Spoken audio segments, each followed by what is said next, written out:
time to do some sketchy shit. Doo-da, doo-da. Hope I get away with it. Oh, da doo da day.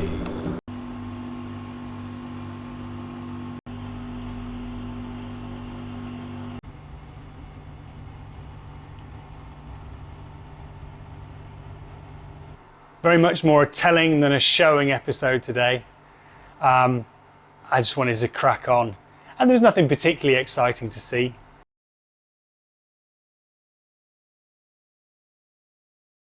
Let me walk you through what I've done. Big thing, battery box is done and semi-buttoned up. I forgot that I'd broken off the M6 mandrel in this screw hole, so I'm gonna have to get myself a decent drill bit to drill that out, so I can put the last screw in. I might have to put some additional hardware in the top. It's all right with the weight of the charger, but actually it doesn't.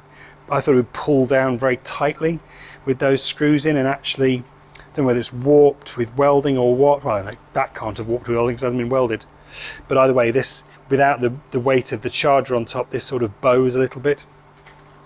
I'm tempted to run round with some sealant all the way around. I can still get all the way around to do that, albeit this side might be slightly awkward, but I can take off the washer bottle in order to get in there. Obviously I can get underneath as well. Long term, maybe it's better actually to take the lid off, and I can actually get the lid off with it installed, albeit awkwardly. Run some rubber sealing strip all around the inside before screwing the lid back on. Might not be a bad idea.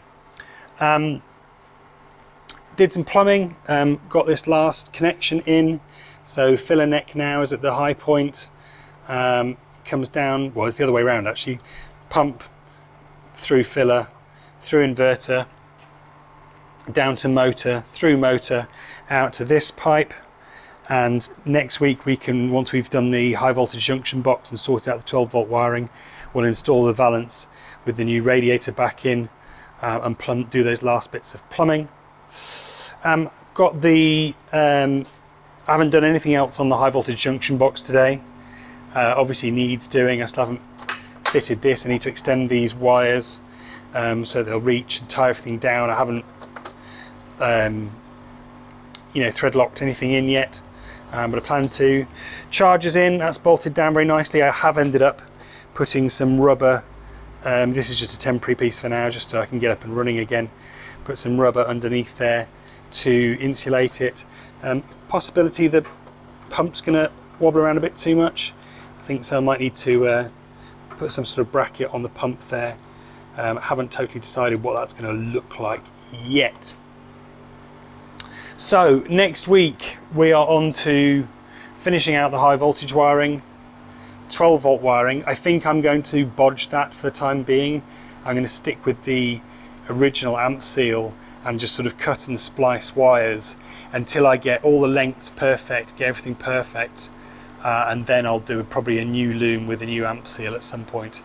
But I've got enough spare parts to bodge this one together to get me up and running again, and then when this one can come off the road for more time, I can do a full rewire, do myself a really nice neat loom to go in here. Generally quite happy. I think it looks a lot neater. It's a lot easier to work on. There's a lot more space. I'd like my fabrication skills to be better, but that's a learning curve. I'm still not totally convinced about the location of this for the neck and whether I need a bottle up there, but obviously I've got loads of space now to do that. Albeit not in this car actually, but air conditioning in the GT is definitely going to be something that takes up some space in this engine bay down the line. Not this engine bay, t'other engine bay. So yeah, good bit of progress this afternoon. That's it for this very short episode, just to keep things ticking over, keep things moving occasionally. I've just got to dive in, get my hands dirty and get things done.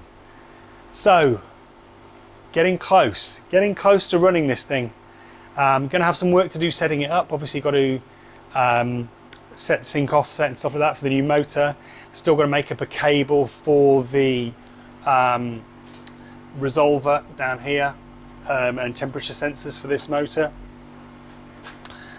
So a bit of work to do, and yeah, my 12 volt wiring, my CAN bus wiring is a mess. So that's going to take a bit of work as well, and obviously there's a lot of wiring work to do in here. But good progress, keeping moving. Thanks for watching, hope you enjoyed that. Please do like and subscribe, share it around. Drop me a line if you want to come on DIY EV chat. I've not done one for a while. I'm looking for some more candidates for that. And with summer coming up, I might have a little bit more time now that work starts to calm down. Thanks for watching, bye bye.